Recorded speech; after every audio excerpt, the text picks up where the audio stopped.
যে অপরাধী যে ধর্ষক রয়েছে তাদের কিন্তু কঠিন থেকে কঠিনতম শাস্তি দাবি করছে এবং তারা বলছে যে তারা তাদের দাবি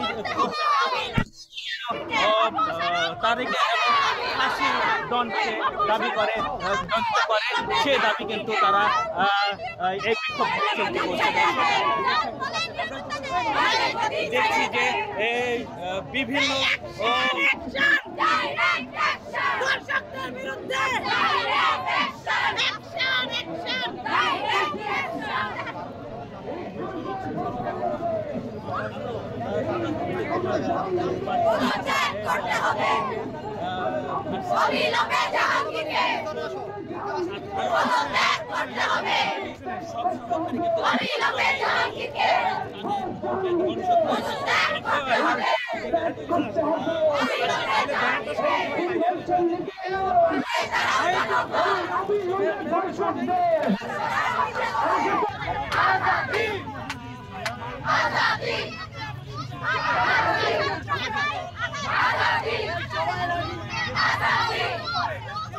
Azadi!